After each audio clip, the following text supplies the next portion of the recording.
Shalom saudara yang terkasih. Dalam renungan hari ini, kita akan membahas peringatan serius dari Rasul Paulus. Waspadalah terhadap Injil lain yang sebenarnya bukan Injil. Penyesatan tidak selalu muncul dengan penolakan terang-terangan terhadap Yesus. Kadang ia datang dalam bentuk ajaran yang mirip, berlabel Kristen, bahkan mengutip Alkitab, tetapi menyimpang dari inti keselamatan yang sejati. Dalam Galatia 1 ayat 6-9, Rasul Paulus mengatakan, "Aku heran bahwa kamu begitu lekas berbalik dari Dia yang oleh kasih karunia Kristus telah memanggil kamu dan mengikuti suatu Injil lain yang sebenarnya bukan Injil. Hanya ada orang yang mengacaukan kamu dan yang bermaksud untuk memutarbalikkan Injil Kristus. Tetapi sekalipun kami atau seorang malaikat dari sorga yang memberitakan kepadamu suatu Injil yang berbeda dengan Injil yang telah kami beritakan kepadamu, terkutuklah dia." Jemaat Galatia sedang menghadapi kebingungan rohani. Mereka telah menerima Injil anugerah di dalam Kristus, tetapi kemudian mereka digoyahkan oleh ajaran lain yang menambahkan syarat-syarat hukum Taurat sebagai dasar pembenaran.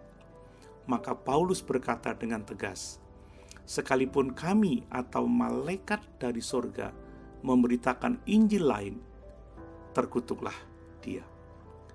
Injil sejati adalah bahwa keselamatan adalah karena kasih karunia Allah semata, melalui iman kepada Yesus Kristus, bukan karena usaha manusia.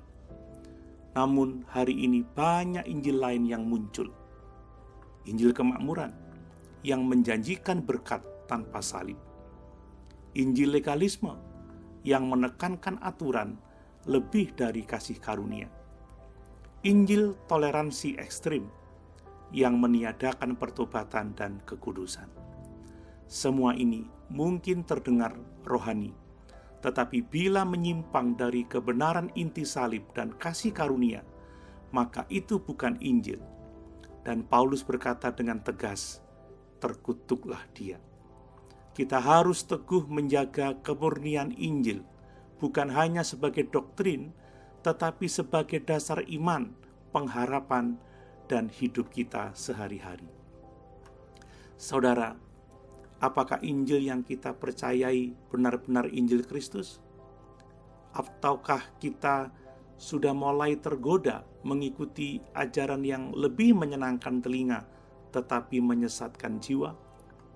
Mari kita kembali kepada Injil yang murni. Yesus Kristus disalibkan, bangkit, dan memberikan hidup kekal bagi siapa saja yang bertobat dan percaya. Jangan cari Injil yang nyaman, carilah Injil yang benar. Mari kita berdoa. Tuhan Yesus, terima kasih atas Injil-Mu yang murni dan penuh kuasa. Tolong kami agar tidak mudah terpengaruh oleh ajaran-ajaran palsu.